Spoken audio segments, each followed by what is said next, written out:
On the day of my husband's birthday party, my son's family and I were spending time together with him. Our grandson Michael gave a piece of rolled-up drawing paper as a gift.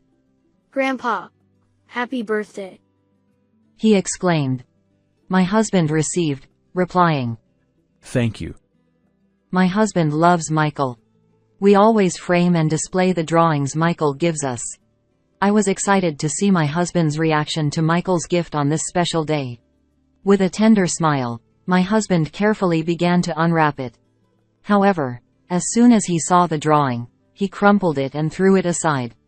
Shocked, I quickly picked it up and unfolded the wrinkled drawing, revealing a portrait of my husband. "What are you doing? Apologize to him," I exclaimed, frustrated by his reaction. Despite the effort Michael put into the drawing, my husband seemed angry. "Don't you notice?" he said quietly, then lifted the hem of Michael's shirt, revealing something underneath. "My name is Nancy. I'm a 55-year-old housewife. I met my husband, Jason, through a friend, and after about 2 years of dating, we got married. We've been together for about 30 years since then. My husband is a serious person but also has a playful side. Like a big kid, he laughs a lot, eats heartily, and knows when to be firm. That hasn't changed a bit over the years." As I was flipping through an album recently, I stumbled upon photos from when our son was born. Looking at the pictures of our baby boy, I recalled my husband's words. "Let's name him John," he said while gazing at our peacefully sleeping newborn by my side on the day our son was born. "I've been thinking about it for a while. Since I can't give birth to a child, I wanted to put a lot of effort into choosing his name." I admire that serious side of him. As I flipped through the pages of the album, I came across photos of me with my art class students. I quit my job to become a full-time housewife when I found out I was pregnant with John. However, I wasn't used to spending all my time at home. So, despite being pregnant, I started working part-time as an art instructor. Once a week, I taught art to a group of 5 to 6 students at the nearby community center. Painting had always been a hobby of mine, and I even dabbled in it as a painter. After giving birth, I began holding art classes in the spare room of our house, which was filled with oil paintings and sculptures. I remember when John got startled by one of the sculptures and started crying. I chuckled, reminiscing as I glanced through his growth milestones. His smile when he won the elementary school race, his tense face at the junior high entrance ceremony, the joyous expression when he put on his desired high school uniform after passing the entrance exam, the tear-streaked face of frustration after losing a match at the inter-high competition, and the proud look of departure when he left for college. And about 5 years ago, I also took photos at the wedding. Beaming with a smile like never before, he walked alongside Amy, his partner. Amy, with her chestnut hair adorned with a lovely tiara, also walked next to John, wearing a smile. My husband and I thought they were a perfect couple, and our relatives blessed them with admiration. It's said that Amy fell for John at first sight and made the first move, which sparked their relationship. When John introduced her to us, we learned that Amy was more of an athletic type. "Amy used to play soccer too," John mentioned. "Oh, really? That's surprising," I replied. Amy chuckled. "I get that a lot. People are often surprised because I don't seem like I'd be into sports." "So you like soccer?" The conversation flowed endlessly, discussing favorite teams, positions played, and more. While I'm not well versed in soccer, my husband eagerly engaged in the conversation. Both John and I found ourselves listening on the sidelines, unable to keep up with their lively banter. Before long, a boy was born between them.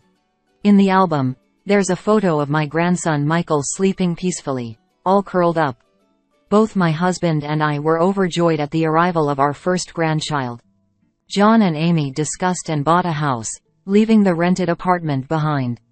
The first time my husband and I met Michael was when we visited their newly built home.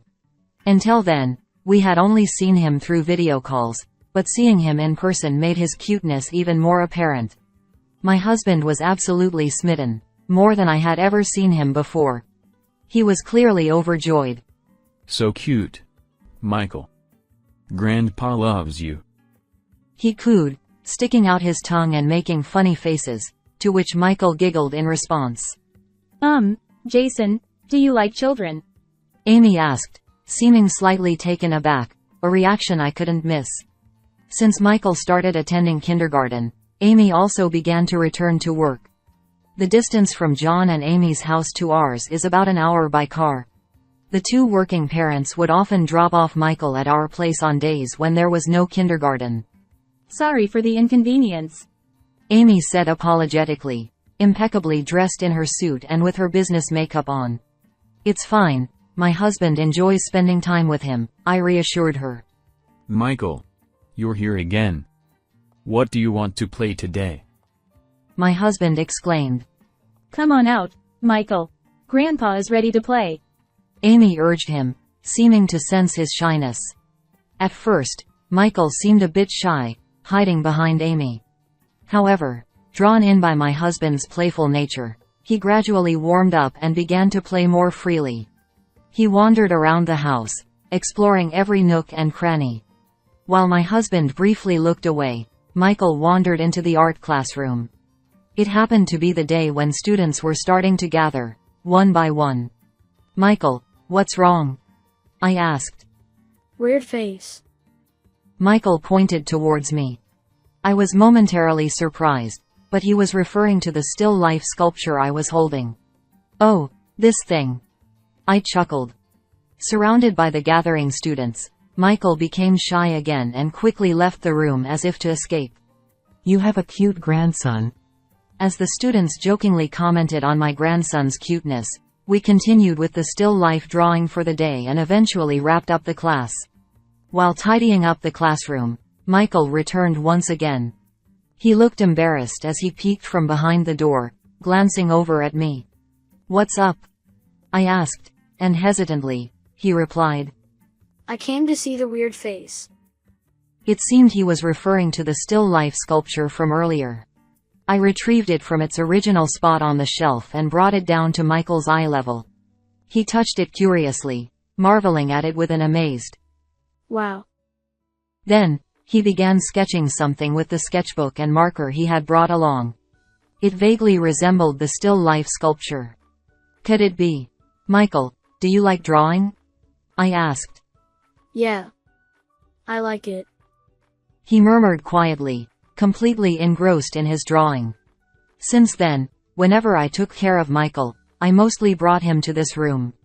Of course, my husband felt lonely without us.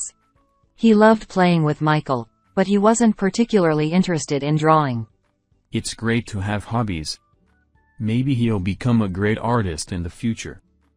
My husband said, as he framed and displayed Michael's doodles scattered around the room. Michael kept drawing the still life sculpture until he got tired of it. There weren't many students as enthusiastic as him. Michael, why don't you try using this color here? I suggested, and Michael eagerly applied the crayon in that color. As the lively still life sculpture emerged, he was amazed and his eyes sparkled with excitement. We continued like this, but Amy wasn't pleased with it. Michael, did you dirty your hands with crayons again? They're even on your clothes.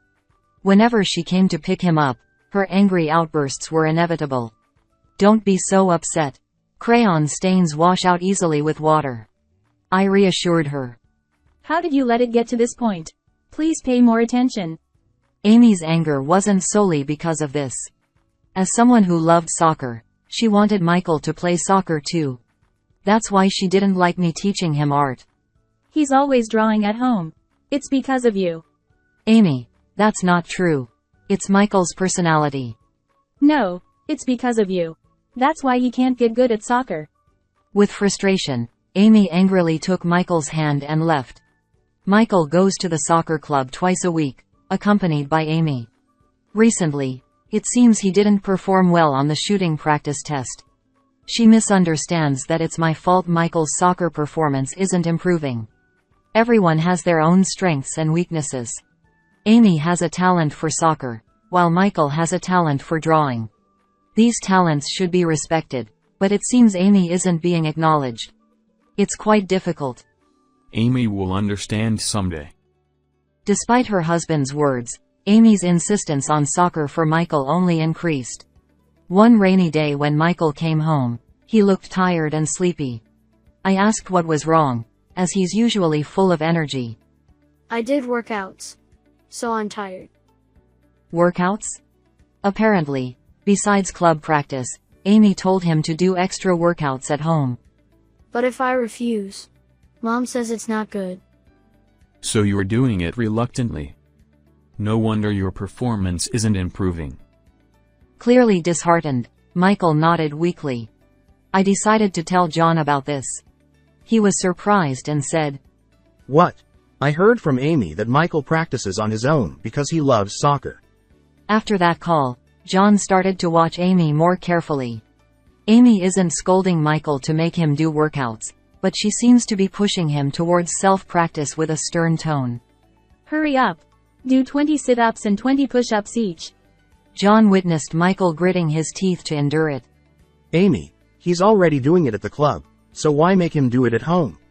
Upon this remark, Amy raised her voice sharply. Consistency is crucial for this. But Michael looks really miserable. Of course workouts are tough. You, as an amateur, shouldn't butt in.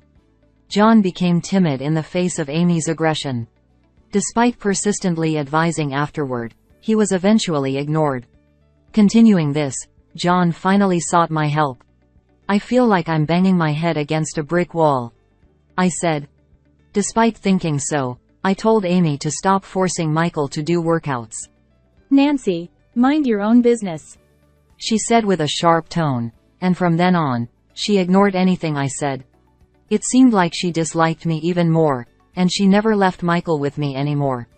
But then, when both of them had work and kindergarten was closed, Michael would be left alone at home. It's dangerous to leave a 5-year-old alone at home. John seemed to have advised Amy about this. Hey, Amy. Maybe it's better to leave him with Mom on days like this, don't you think? Leave him with Nancy? Are you kidding me? Amy adamantly refused. But John seemed uneasy. He wanted to hear my opinion too. It's indeed risky leaving Michael alone at home. When I said that, John seemed pleased as punch. You're right. Then, can we secretly leave Michael with Mom? I don't mind, but if they secretly left Michael with me, it would create secrets between John and Amy. Thinking about it, I didn't feel right. But meeting my grandson was a joy, and when we drew pictures together, I forgot all about it. One sunny Saturday, while I was drawing with Michael, Amy called. Michael, he's with you, right? What? I couldn't hide my surprise. How did she know? John has been acting strange lately, so I checked his phone.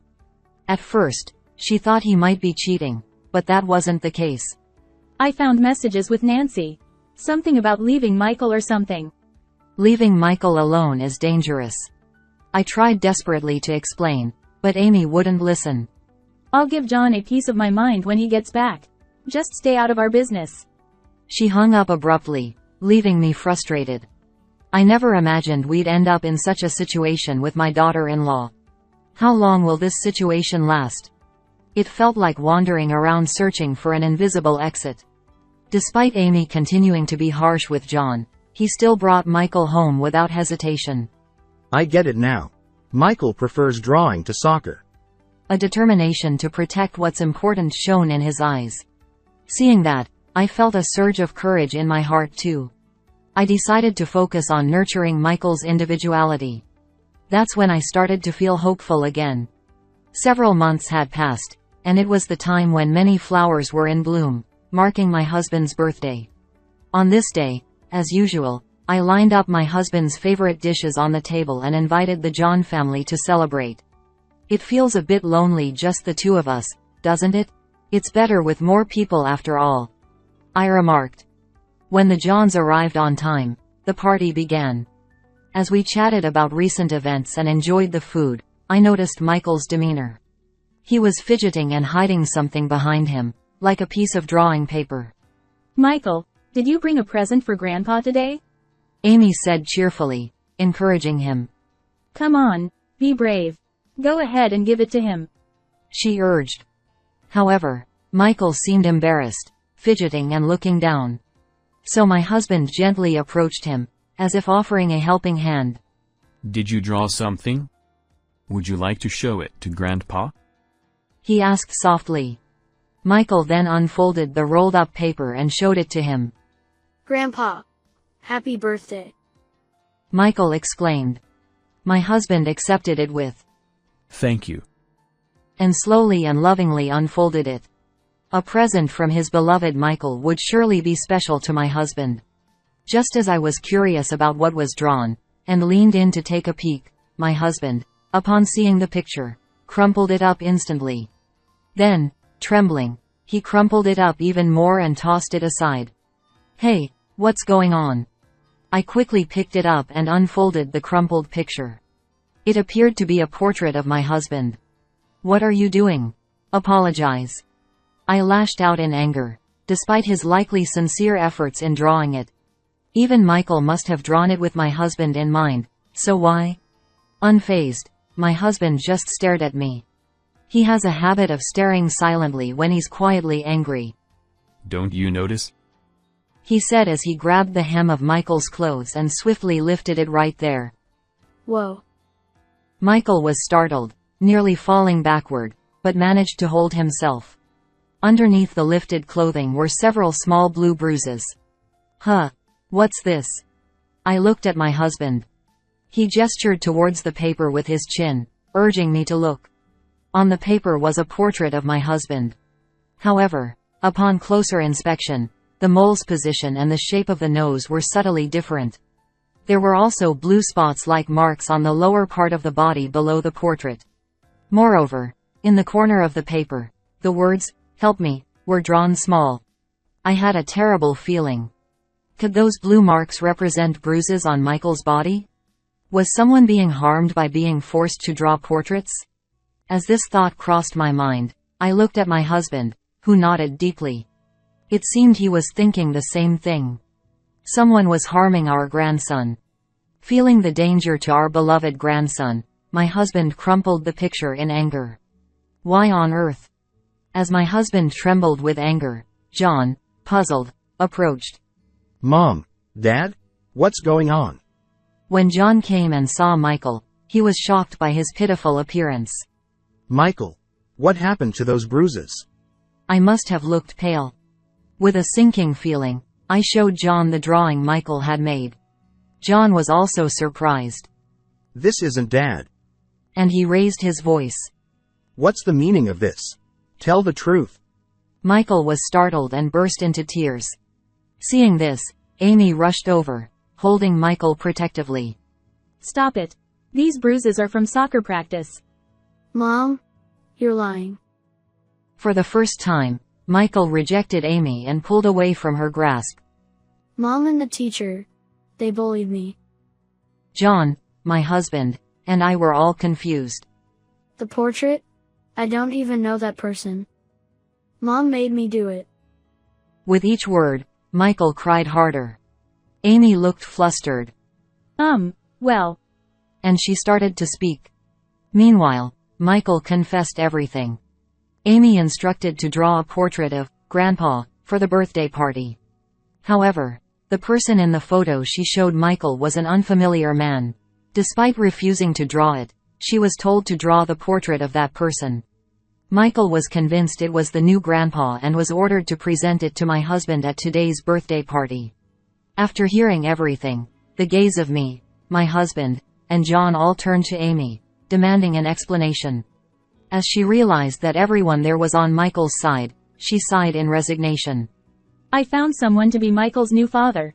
I wanted Michael to see him as his dad. Him? So, you were cheating? We were already planning to be together. She spoke matter-of-factly, with a wicked smirk on her face. Amy said she deeply resented the fact that my husband and I were meeting Michael. She thought we were taking him away from her. You two spoil Michael. I thought it would hurt if he rejected you. She intended to brainwash Michael into thinking her new boyfriend was his father. And she wanted to see us hurt by Michael's rejection, laughing at our pain. If Michael rejected us on his own, she could blame it on him. and she planned to use that as an excuse to file for divorce. However, Michael didn't accept Amy's boyfriend as much as Amy had hoped. This came as a surprise to Amy herself. So, this plan is a failure. Michael is really no good. Amy glared at Michael, then stormed out. Only John followed her. Amy, wait. What's going on? Getting together with your boyfriend. But a few minutes later, John returned with drooped shoulders. Amy jumped into a passing taxi and drove off. Later, a message arrived on John's smartphone, saying, Heading back home. With just that message, he turned back. Well then. Let's contact her parents over there and have them keep an eye on Amy. The husband suggested, to which John nodded silently in agreement. A few days later. It was unusually warm for this time of year, a day that could be called an Indian summer day when we invited Amy over to discuss matters. The four of us, my husband John, Amy, and I, gathered in the living room. Take a look at this. John said, tossing an envelope containing documents onto the table. John had hired a detective agency to investigate Amy. Since Michael started attending the soccer club, Amy's appearance had gradually changed. At first, he didn't pay much attention. However, he became suspicious when she started going to the beauty salon frequently and changing her makeup. What was even more conclusive was when he accidentally stumbled upon her exchanges on her smartphone. Furthermore, the person she was corresponding with was not a friend or acquaintance. He was a completely unknown man. I was shaken by the messages. Want to meet again, like you, all with heart emojis. John said, with a detached tone. Looking at the results of the investigation, the person turned out to be a male coach from the soccer club. Amy didn't seem inclined to hide it, quietly staring at the documents. I was planning to tell you after Dad's birthday party. John spoke calmly, but like my husband, he was quietly angry. I regret not bringing it up sooner. Amy said nothing. After she ran off, we took Michael to the hospital to have his bruises examined. He had blue and red bruises, and he said they hurt. Upon hearing this, the doctor wondered. There's a possibility that he was being hit regularly in his daily life. Was he being hit every time he went to the club twice a week? Or was Amy hitting him while he practiced at home? Michael remained silent, his lips sealed. Amy, were you silencing him? I would never do such a thing. Bullying Michael while having an affair elsewhere. I misjudged you. I just needed some time for myself. That's why. Don't give me that nonsense.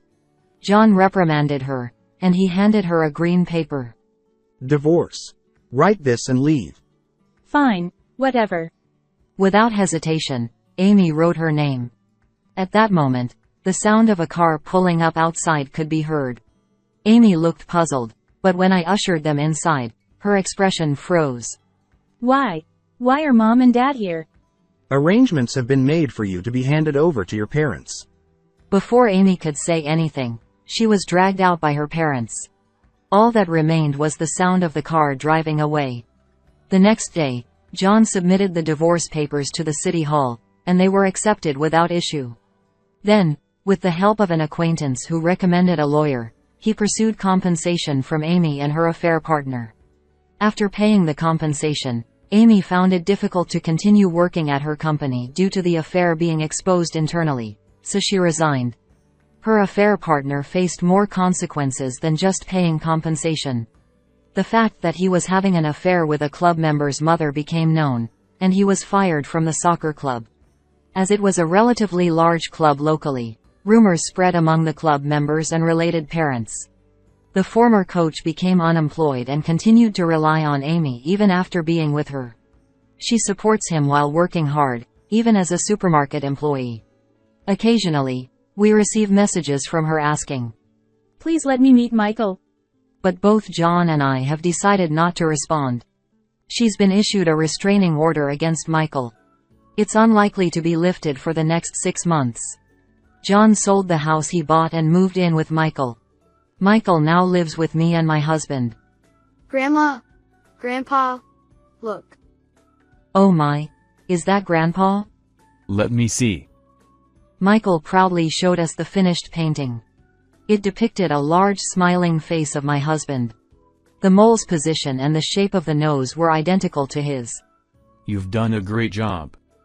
Let's frame it. As my husband eagerly got up from his seat, Michael grinned happily. He looked incredibly pleased. Michael's bruises improved rapidly once he came my home.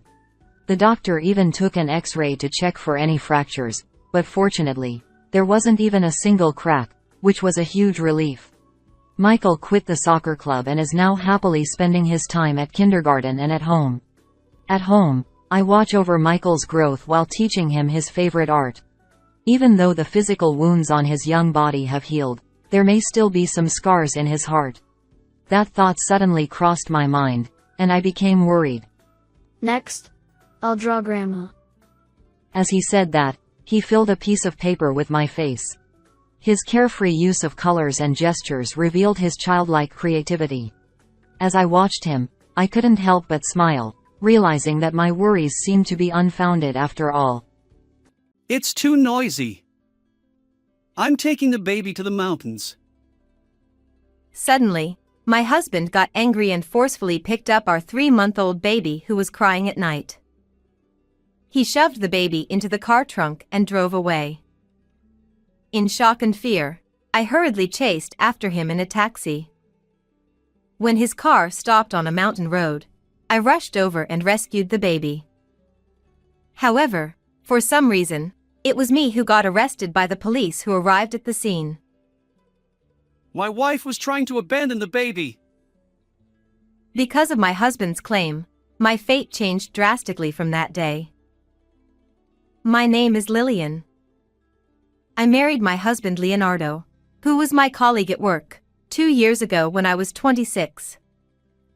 The following year, I got pregnant, but due to severe morning sickness, I quit my job and became a housewife at Leonardo's suggestion. He was very attentive, cooking meals and taking the initiative in cleaning and laundry. I'm so glad I married Leonardo. I'm sure we can build a happy family together, I thought, believing in a future full of smiles. As my morning sickness gradually subsided, I gave birth to our daughter, Sarah. However, Leonardo, who had been kind until then, became increasingly irritable after Sarah was born. Hey, Lillian! Make Sarah quiet quickly. I've fed her milk and changed her diaper, but what's wrong? You're a good girl. No matter how much I tried to soothe Sarah, she wouldn't stop crying. Leonardo's expression grew harsher, and he began slamming his palm on the table. Shut up. You're the mother. Can't you calm the baby down? It's my first baby. I don't know what to do either. I never thought a child would be such a troublesome creature. Leonardo's harsh words continued, and he began to take out his frustration on nearby objects whenever the baby cried. Sometimes, he even broke the plates on the table. As I cleaned up the glass shards, I realized I needed to find an opportunity to talk with Leonardo. However, perhaps because he disliked having a child at home, he started coming home later and later. Sarah's night crying continued, and when she was 3 months old, an incident occurred. Exhausted from the unfamiliar task of childcare, I took my eyes off Sarah for just a moment. Sarah! Watch out! To my horror, Sarah spilled coffee that was on the low table and suffered a minor burn on her leg. Fortunately, the doctor at the hospital said, "It will take time, but it will heal with medication," which relieved my tension. However, the burned area was red, and I was filled with guilt. Out of a sense of responsibility, I reported this to Leonardo when he came home. After lifting the baby's leg and examining it closely, Leonardo showed a calm expression. It's nothing serious. You must have been tired, Lillian. I was surprised by his kind words, as I had expected to be scolded, and could only nod in agreement.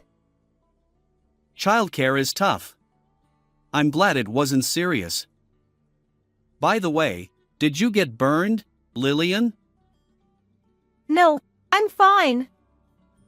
Thank you. I see, that's good. Oh, I forgot to call a client. I'll make the call now. With that, Leonardo went into his room and started talking about some contract in his business voice. Feeling relieved after talking with him, I prepared dinner, and we had a pleasant meal together. Leonardo must be having a hard time at work too. I need to take good care of Sarah and not trouble him. Seeing Leonardo smile for the first time in a while, I felt my own spirits lift. Although he sometimes got irritated by the night crying, it was probably because he was tired from work.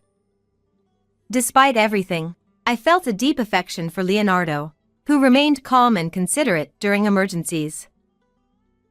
Perhaps sensing my warm feelings, Sarah fell asleep soundly after I fed her milk and changed her diaper. Today was exhausting with so many things happening.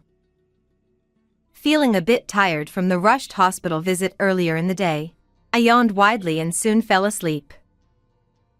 However, it wasn't so easy to welcome the morning, and Sarah started crying again that night.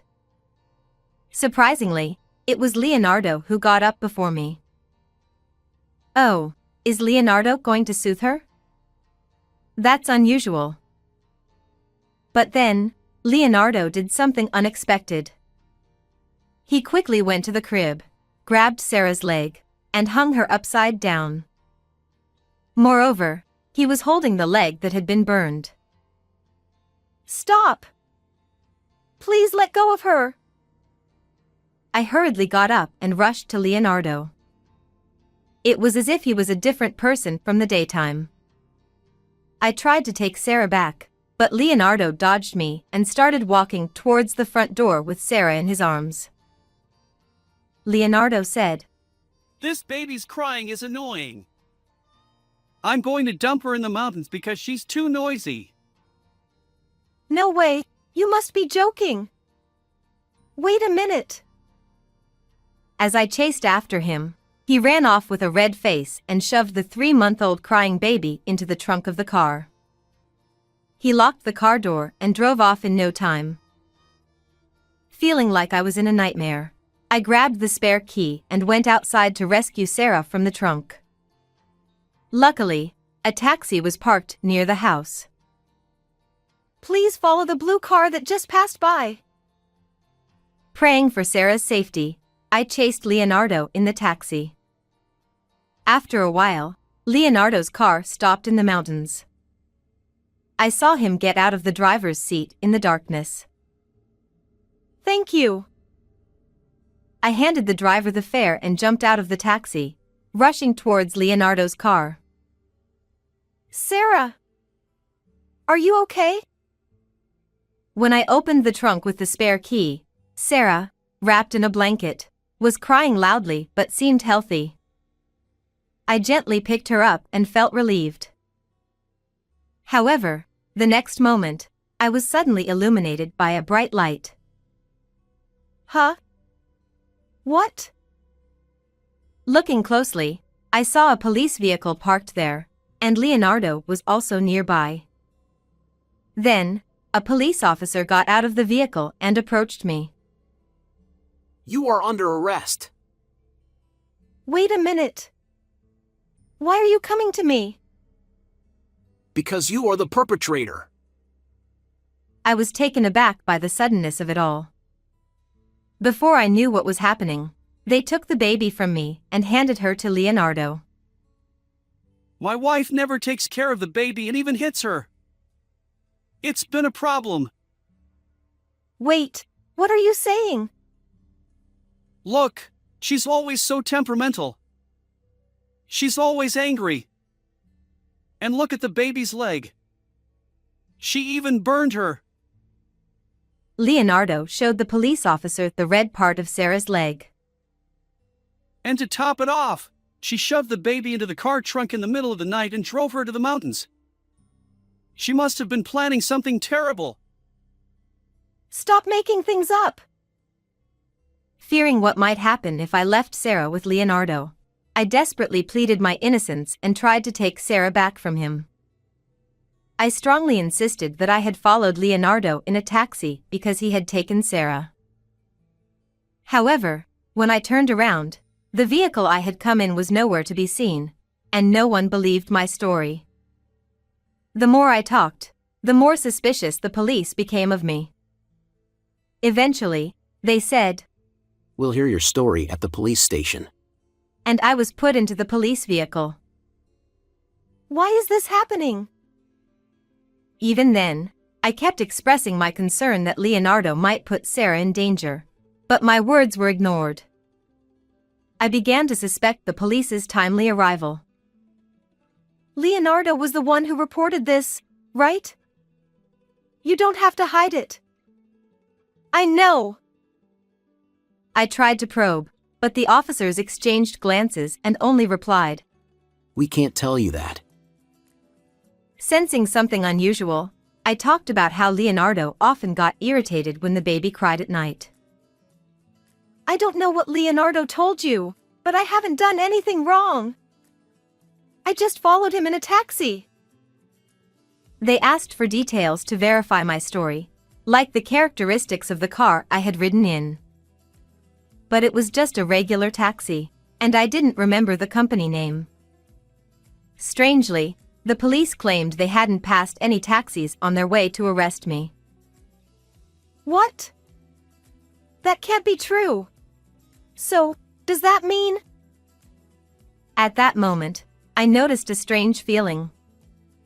However, thinking it was just my imagination and that it wouldn't help to mention it, I kept quiet. After about 2 hours of questioning, I was released due to insufficient evidence. When I got home, Sarah was sleeping in her crib. Sarah! I'm so glad you're safe. I was relieved to see that the burn on her leg, which Leonardo had grabbed, hadn't worsened. Then, I heard Leonardo's voice coming from the study. Peeking through the door, I saw that he was talking to someone, even though it was the middle of the night. His tone seemed oddly cheerful, so I decided not to interrupt and held my breath. After a while, Leonardo came out of the room and was startled to see me taking care of Sarah. When did you get back? Just now. Thanks to you, I was questioned by the police. I'm sorry. I didn't mean any harm. He scratched his head awkwardly and avoided eye contact. Why did you lie like that? Explain yourself. When I heard about the burn, I thought maybe Lillian had hurt the baby out of stress from childcare. Given that I had been somewhat absent-minded lately, it wasn't unreasonable for him to think that. However, Leonardo seemed uneasy and was clearly hiding something. Leonardo then asked in detail about what I had said during the questioning. He's definitely suspicious. But for now, I'll just say something harmless. So, I told him it was just a trivial marital spat, and he looked somewhat relieved. I was surprised the police arrived so quickly. Me too. Apparently, someone living near the mountain went missing, and they were searching for them. Not being sure if Leonardo had reported it, I lied to avoid further questioning. He seemed reassured and said, "Oh, I see," before crawling into bed and falling asleep. Enjoy your sleep while you can. I'm going to uncover all your misdeeds. After watching Leonardo snore with a foolish expression, I began investigating his phone to understand his strange behavior. I found a history of frequent contact with a certain person. It might be a business partner, but I'll note it down just in case. Additionally, I found numerous receipts in his work bag, all issued by the same place. I'm getting closer to identifying the source of my unease. Determined to uncover the truth myself, I set a trap on Leonardo's phone. The next day, after sending Leonardo off as usual, I consulted a trusted person living nearby. She immediately agreed to help, which reassured me.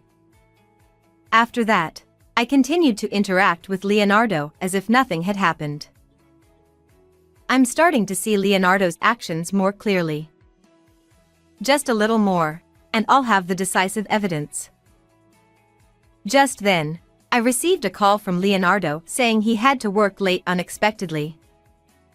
Seizing the opportunity, I took action and witnessed an unbelievable scene. Even after Leonardo returned home, I kept a close watch on him. Eventually, I understood why I had been arrested and Leonardo's true intentions, which made my anger boil over. I'll make sure those who tried to harm Sarah for their own gain pay dearly.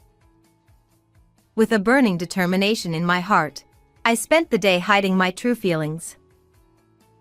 And then, the next night, Sarah started crying as usual. I got up immediately to soothe her, but when I couldn't calm her down, Leonardo came out of the bedroom with a frown. Noisy! Noisy! Noisy! Don't shout like that. If you have time to argue, take her outside and calm her down. Before Leonardo could make more noise, I quickly went outside with Sarah. Wow, it's hot. It had been a scorching day, so even at night, it was hot, and sweat was pouring down my face. Unable to go back inside, I just held the crying baby and tried to soothe her. Then, once again, a police car arrived. Oh. Leonardo came out of the house with a look of exasperation. According to the police, they had received an anonymous report that someone was neglecting a baby. I'm really sorry for the trouble. I've told my wife many times, but it seems she was violent towards our baby again when I wasn't looking. As Leonardo said this, he quickly took Sarah from my arms. Just like when I was taken to the police station, Leonardo started saying things that I had no memory of. Did Lillian hurt you again? Poor thing, crying so much. Despite having yelled at Sarah and kicked us out, Leonardo suddenly started acting like a doting father in front of the police.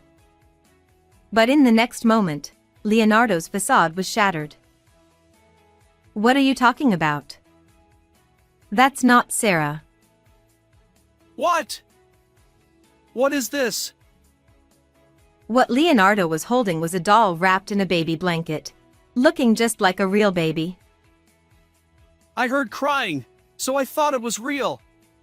What on earth is going on? I showed the surprised Leonardo a voice recorder. From it, the sound of a baby crying echoed. Damn it! You tricked me! Where did you take the baby? Did you really abandon her? Unlike you, I would never do such a thing.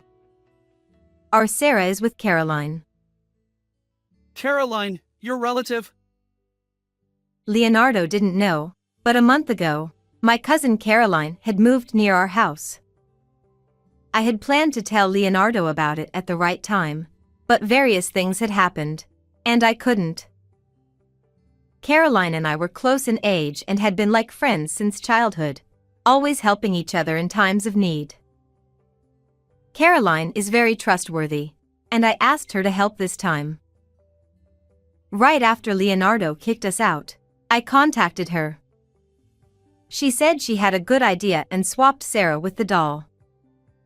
I then recorded Sarah's crying to make the doll seem more real. Actually, it was really tough taking care of a 3-month-old baby, so Caroline has been helping me out with various things. What do you mean by various things? And what's this about? I took out my smartphone from my pocket and played a video of him meeting with his mistress. When did you? How did you? On the day Leonardo said he was working late, I had installed a GPS app on his phone and had Caroline drive me to secretly follow him. But I never imagined you were having an affair with a taxi driver. What proof do you have? I found numerous messages from your phone to her, and a bunch of taxi company receipts. If you still want to make excuses, I can call her right now. Stop it! Contacting her outside of work would be a nuisance. Though he tried to say something plausible, Leonardo was already admitting his guilt by starting to panic. He just mumbled, unable to say anything coherent. Without giving him a chance, I took the initiative. On the day I was arrested by the police, I know you planned to take Sarah to the mountains. Leonardo feigned ignorance, insisting he didn't know, so I took out my phone. After I was released and returned home, I had overheard him talking to someone on the phone and quickly recorded it. When I pressed play, Leonardo's voice came through. I'm glad you're a taxi driver. The police think Lillian took the baby to the mountains. Everything is going according to plan. In this conversation between Leonardo and his mistress, it became clear that when he saw Sarah's burn, he saw it as an opportunity to frame me. He had lied about calling a client and reported it to his mistress. You used your business voice to deceive me. You're really cunning. And that day, as soon as the baby started crying at night, Leonardo took the baby out. When I stepped outside, a taxi conveniently stopped near our house. You deliberately had your lover wait in front of our house so I could follow you immediately, didn't you? Looking back, Leonardo's behavior of suddenly getting out of the car in the middle of the mountain road was unnatural. Surely, he did that on purpose to give me a chance to rescue Sarah from the trunk.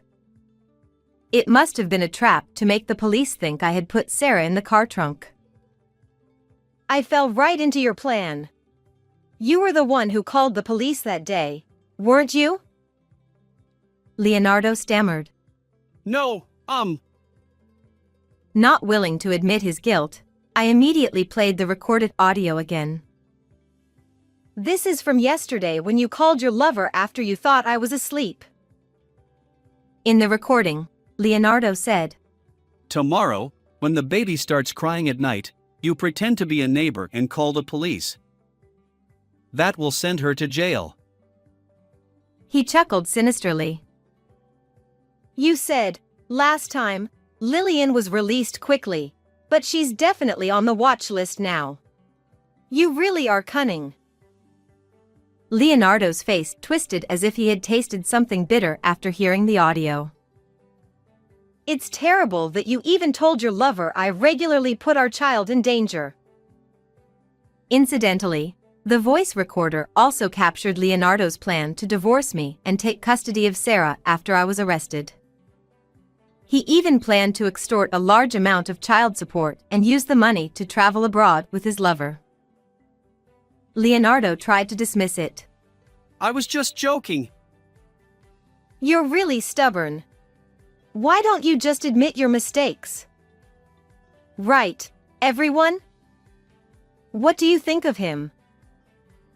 Leonardo, realizing he was surrounded by a crowd of onlookers, exclaimed, Everyone! Oh!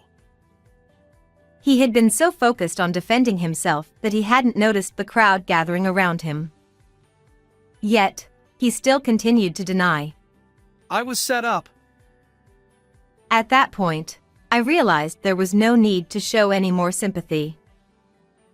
Please investigate the person who reported today. That person is probably Leonardo's lover, and she knows a lot too. When I said this and turned to the police, Leonardo suddenly started sweating profusely. This is just a marital quarrel. Come on, Lillian, calm down. Every man cheats at least once, right? I found out it's not just once. You have no escape. Leonardo pleaded. I'm sorry. I'll never look at another woman again. Please forgive me. Desperately apologizing and pretending to be remorseful, Leonardo's act was tiresome. But I faced him one last time. Cheating is secondary. I'm angry because you tried to take Sarah away. Leonardo replied. I apologize for that too. So please. I grew increasingly frustrated with Leonardo, who still thought he could make excuses, but there was something I had to ask. What were you planning to do after taking Sarah from me? Both you and your lover have jobs, right? I thought maybe my mom could take care of her. Even if it's a lie, I wanted you to say you didn't want to let go of Sarah. You're utterly despicable. As I glared at him and spat out my words, Leonardo's face turned pale, and he covered his mouth with his hand, as if he had accidentally let slip his true feelings. He stammered. No, Why didn't your lover's taxi and the police car pass each other? I had her take a back road that most people don't know about. So it was all calculated. If they had taken the normal route, the cars would have passed each other. But they didn't, because the driver took a different route to hide the fact that I had come to the mountains by taxi. This made me suspect that the driver might also be an accomplice. The unease I felt and the thoughts that crossed my mind as I was being taken away by the police were exactly about this. I'm not hiding anything anymore. Believe me. Leonardo, thinking that telling the truth might somehow save him, looked up at me with pleading eyes. When I stared into his eyes, he asked hopefully, Will you forgive me? No. I will never forgive you for putting our precious child in danger for your own selfish desires. Reflect deeply on your actions. This is the worst. After shouting that, Leonardo collapsed to his knees. The police, who had come in response to the report, were unable to intervene as I kept presenting evidence against Leonardo. They were probably also surprised by my demeanor. I don't want to see you anymore, so I'll take the alimony and child support in a lump sum from the division of property. If you do that, what will happen to me? I don't know. Discuss it with the police. Sorry to keep you waiting. Please take him away. At my request, the police officers took Leonardo away, holding him by both arms. Later, the driving records of the taxi driven by his lover became undeniable evidence, and they reluctantly admitted their guilt. The two of them were immediately fired from their jobs. Additionally, Leonardo and I finalized our divorce, sold the house, and used the money to pay $20,000 in alimony and $100,000 in child support in a lump sum. I also demanded $15,000 in alimony from his lover, which she agreed to pay. Meanwhile, Sarah and I moved in with Caroline, who lived nearby. Caroline, who worked from home and was lonely living alone, welcomed us warmly. She also introduced me to a job I could do from home. From now on, I will move forward positively for the bright future of me and Sarah. How did you like this story? Please subscribe to my channel. See you in the next video.